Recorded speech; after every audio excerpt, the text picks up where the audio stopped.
Hello Facebook, this is Malik Ahmad from MalikTheInternetMarketingTrucker.com.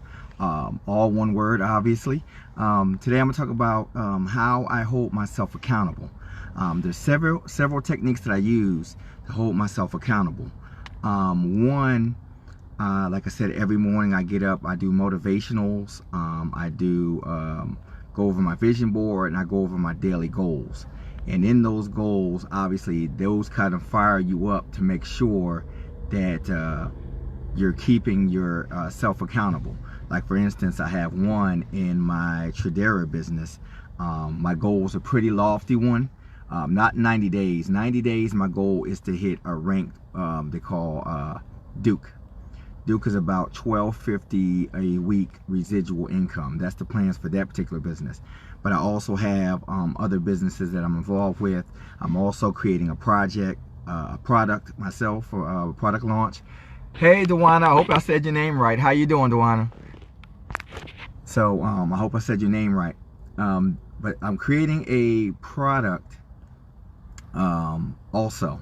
So that's one of the ways I keep myself accountable. Vision board, a dream board. I go over my goals every day, so that way they're always upmost and in front of my mind. So when I get lazy or I feel like I don't want to do anything, that's in my mind now, because I've read that in the morning as soon as I got up. So I'm like, how am I going to get to that rank of Duke if I'm not going to shoot my live, if I'm not going to do my 2 blog posts? You understand what I'm saying? That's one way to keep myself accountable. The second way is I have 2 mentors that are really close to me, that basically guiding me and making sure I don't fail in this process. Well, I have 2 mentors and a coach. Okay, let's get there. I got 3 people. So the coach, he keeps me accountable as far as the coaching product that I'm putting, product launch that I'm putting together. He keeps me accountable with that. But then I have my 2 mentors and I have my sister. So I basically tell them what my goals are, what I'm trying to accomplish. I tell my sister every day what I'm trying to accomplish. She kind of has a good idea. And if I haven't shooting the live yet, or I haven't done something, she hasn't seen it yet. She's also she's a writer, so she's not in internet marketing per se, but she's a writer, so you have to do some marketing. She writes fiction books. Maybe later on or another time I'll try to plug some of her writing. She's a very good writer. Anyhow, she keeps me accountable. She'll call me and she'll say, bro, I see you didn't shoot that live. And I was like, I'm running a little late or a little behind schedule, but she'll make sure that if I told her the goal was 2 a day, and that is my goal, at least 2 lives a day. This is number 2 here. At least 2 a day. And she'll call me and let me know and remind me if I haven't done that, or if she hasn't seen a video post, or if she hasn't, because she follows me on different, all my different platforms, so she knows exactly what I'm not getting done. And then, like I said, she's a writer, so she's quite busy, but she still takes the time to keep me accountable, and I do the same for her. And so that's my second tip, is get yourself a mentor, or someone that you can follow, that someone you trust, a family member, a friend, someone. And if you don't have anyone, sometimes you get in this business, and I'm glad I have her.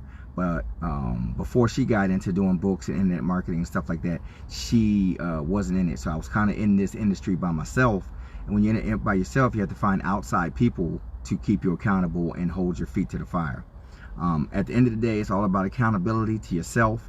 It would be nice, a lot of people tell themselves, I don't need anybody, it's just me, and I got me. You feel what I'm saying? But there's days where you're not in the mood. That's part of being in business. This thing doesn't go the way you plan. That's what a business is. It's just like life. People get sick, people get die, people get hurt. I mean, you don't want it to happen, but things happen in your household. People got to take an emergency room. Things happen in your life that stops you from doing what you're supposed to be doing. And all those obstacles have to be overcome when you're an entrepreneur. At the end of the day, if I promised you I'm going to do something, it's going to get done. If I promise myself, and that's the problem too, it's like we promise other people, we want to hold those obligations higher. But if you promise yourself, that should be an even higher obligation. Say, Malik, I am going to do such and such and such and such. It doesn't matter what happens. It doesn't matter if they cut off my foot. I'm going to do what I told you I was going to do, because that's a commitment to myself. And I think a lot of the problems is people hold other people more accountable than they have themselves. So if someone told you, oh, I'm going to Like you pay somebody on Fiverr, for example. You know what Fiverr is. Fiverr is a website. You can get a lot of little small tasks done for $5. But hardly these days they were $5. Most things are more than $5. They still call it Fiverr. But anywho, off track a little bit. But say you hired someone to do a video, and like we're going crazy about that person doing that video. And at the same time, we're waiting on that video, and we're like, dude, you're not delivering. What have you not done that you promised yourself? And sometimes we make, I was just talking to my sister about this today. You know, she lives in Mexico. I mean, she's fortunate. She's living the lifestyle I'm trying to get to. So she's out there, she's living in Playa del Carmen. So she's out there not really enjoying the beach now because they're on lockdown. They're getting basically what we've been through in the States. Lockdown. We're just like, I'm in Texas, thank God, so we're starting to open up a little bit. Bars and restaurants are starting to open up slowly but surely, but down there I guess they're just now starting to close. So now she's going through what I'm going through. So that living on the beach is not quite what she thought it was going to be. Well, it's not what it is right now, obviously, because they got them on lockdown. I think they have a curfew and all that. So anyhow, back to what I was talking about. You have to have someone that's holding you accountable. You like to think that you could do this on your own. Oh, back to what I was saying. I'm sorry. I got sidetracked just for a moment. So you're on Fiverr and you pay for a video. So you're going crazy about the fact that this guy hasn't produced or given you your video yet. But at the same time, you were supposed to do something and you're not doing it, but you're pretending in your mind you can't get things done because you're waiting on this video instead of moving on. So, you know, if you promised that you were going to do something, you figure a way to get it done, or say why you can't get it done, but you have to put something out there. At the end of the day, it's your business. The guy on Fiverr, all he's doing is doing a service. You know, $5, $25, whatever you paid him service. But at the end of the day, this is our business. You know, we're accountable. We have to hold ourselves to our own feet to the fire. What else do I like to do? I think the motivational part that I talked about, I went over kind of briefly in the morning.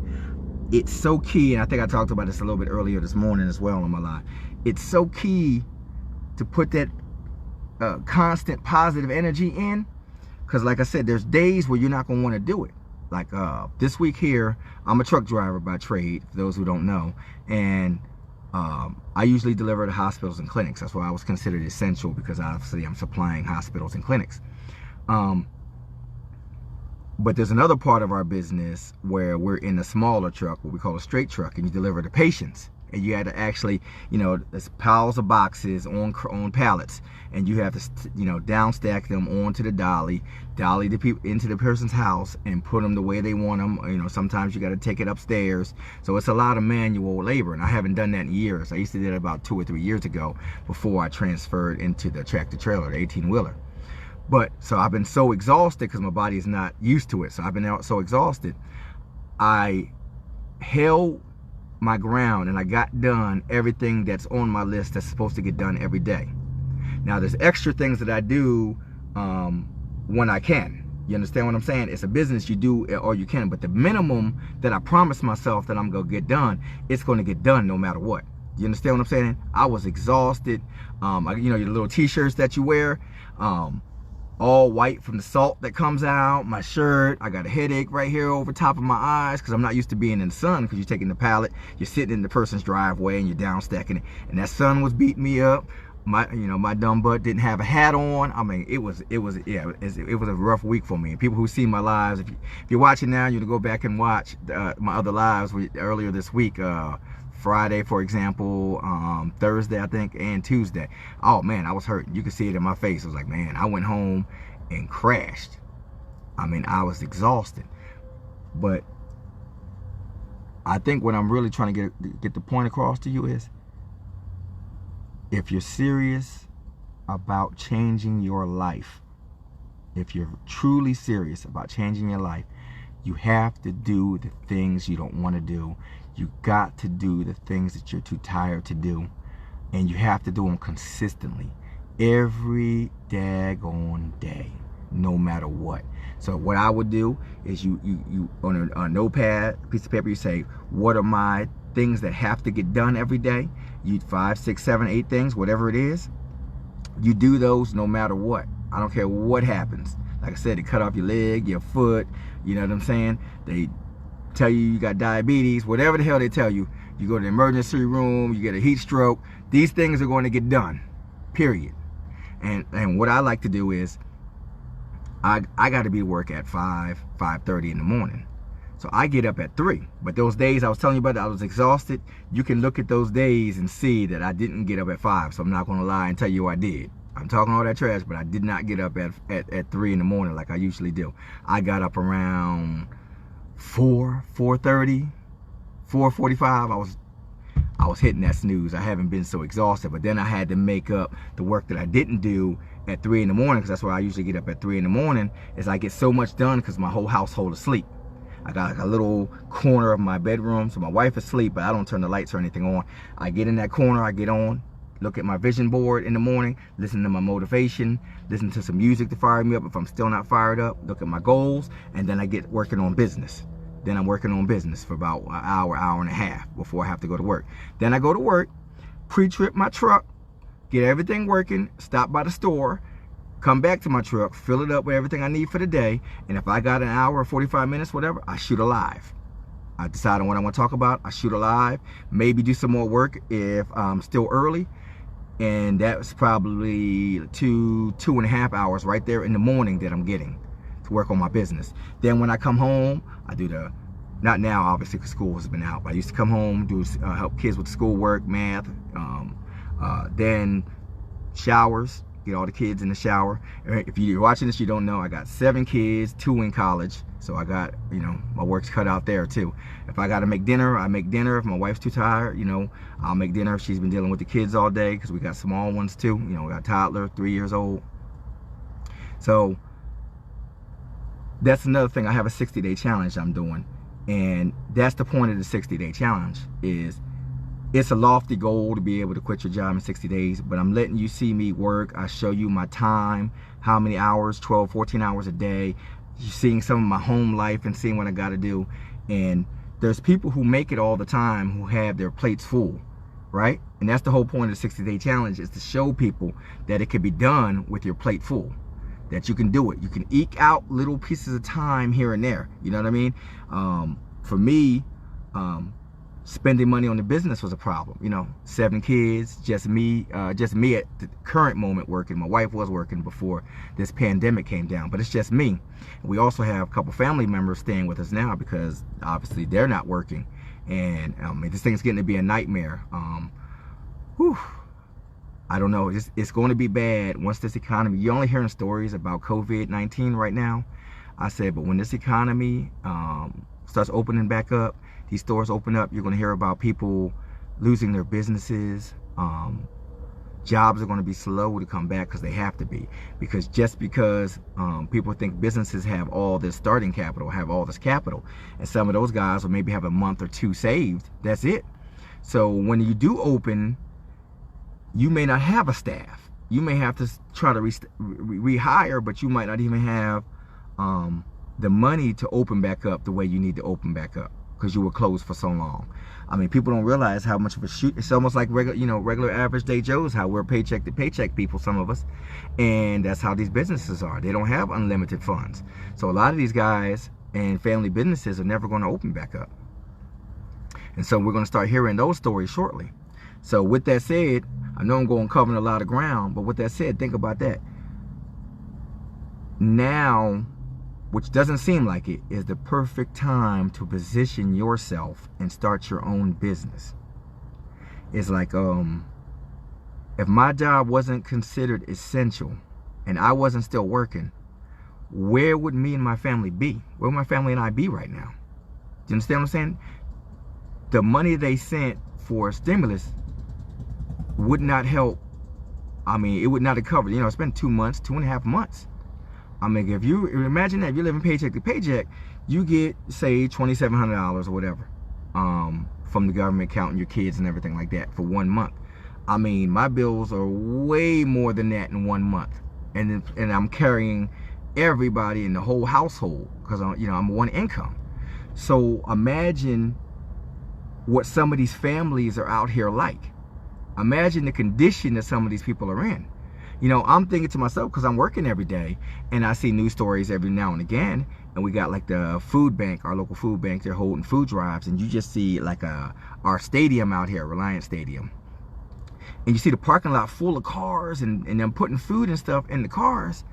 And because you're working and you're not actually going down, you don't realize how bad some people are actually doing in this economy. You don't realize, you hear about it and you think about it, it's like, oh yeah, people are not working, but you don't really see how bad it is. But like I said, I deliver to hospitals and clinics, and I see the despair, I see how bad things look. And I know that it doesn't seem like a good time to open a business. But did you know, like, the internet searches for starting your own business has quadrupled? Did you know it has quadrupled? And you ask yourself, why during a time where people don't have money, are people worried about a business that they probably don't even have money to start? And the answer to that is, they know in their field right now that their livelihood and their lives are tied to a job. And at the end of the day, if the job goes, they go. The difference of owning your own business is that once you build it and you've scaled it, it's yours and you have income coming in. I'm not talking about a brick and mortar. Obviously, I'm talking about an online business. You can have an online business where you're either an affiliate and you sell other people's products, or you are a product creator, you create your own products and sell them, or you can have what they call a residual business. Hello, Melissa, how you doing? Or you can have a residual business. And although I am creating a product and I am doing affiliate marketing, I am most passionate about the my networking business. My networking business is from Tradera, which is a Forex company, and SME is the group that I belong to. It's absolutely amazing group. Anyhow, let me tell you why I focus on that. Is in network marketing, once I've made a certain rank, that income that I make from that rank is mine, residual. Residual, basically, if those that don't know, I'm sure everybody knows, is I get that over and over and over again, no matter what I do. For the work I did, I'm doing fine, Melissa. Thanks for asking. Once I've done the work, I'm still getting paid for it. So basically, I'm an average everyday Joe, and I'm like an actor or a pop star. I'm getting commissions off of work that I've done years ago. You know, imagine, you know, I'm a truck driver, for example. Imagine I make a delivery, and for the delivery I make right now in 2020 and 2025, I'm still getting a check in the mail. Even if it's 10 cents, 15, I don't royalty checks used to be 10 cent, 15 cent. But for each delivery that I've made since I've been delivering for this company, which is 4 years for this particular company, truck driving company. Imagine how much that would add up to and what I would have to support my family if it was residual. It means it comes in no matter what, month after month. That's why I'm so excited about the networking business. Like I said, the other businesses are profitable. They're great. There's nothing wrong with either business model. But right now, I'm thinking to myself, my family's been hit greatly. A lot of them were in quote unquote non-essential jobs. I don't know how they define that, but non-essential jobs. Yes, like owning stocks and getting dividends. You're right, Melissa. So they're non-essential jobs. So I have thought to myself, what if one day they deemed me non-essential? And number two, with the network marketing business, let me go back to that. You want to be able to leave something substantial to your family. Now, I was in my 401k. People hate when I mention Donald Trump's name, and this is not political by any means. This is just I'm gonna have to turn the air on because I am sweating like a hog. So this is by no means political, but under Trump, for the first 3 years, my 401k experienced exponential growth. I've never seen my 401k move like that. So I'm excited. I'm thinking, hey, a decent retirement. Me and my wife won't have to buy dog food. I know that's the common joke everybody tells, but I just remember seeing that on Good Times, and their neighbor had they found out that she was eating dog food or cat food. I don't remember which one it was, but they found out the neighbor was, and then they had a party for her to help her raise money so she could eat and pay her rent. They had I guess we called it a rent party back in the days. Anybody who's a fan of Good Times. But my 401k was growing exponentially, and I'm like, wow. I said, man, and people won't get upset, but I was like, imagine another 5 years of this. Yeah, I said, this is great. Then all of a sudden, COVID-19, 10% down, 20% down, 30% down. I'm like, all the gains I was so excited about, then I'm celebrating. I'm telling my wife, I mean, we're on, I got Wells Fargo. So we're looking at Wells Fargo every day, looking at these numbers. I'm like, oh my God, is this like this? And then COVID-19 dropping. All the gains that I was so excited about were gone in less than a month. Can you imagine that? 3 years worth of gains wiped out in a month. So I'm about to get off because it says my device is overheating. I guess I'm sitting in the sun and it had an arrow on, so my device is about to overheat. So back to what I was saying, to keep you accountable. Motivation in the morning, whether that be books, audios, whatever that is. Read over your goals to keep you motivated. You got to know what you're going for in the morning, so that way that'll fire you up in the evenings or when times are tough. You got to know where you're going. Then number 2, if you have mentors or coaches, hit me up if you need a mentor. I have no problems. You can message me. There's no problems at all. I'll answer you, and if I got any answers to your questions, I'll answer them for you. My information is down below my Facebook page. If you want to message me, if we're friends, send me a friend request. If you're seeing this on YouTube, you can like, comment, and subscribe. I got all kinds of links in my bio, and then you can contact me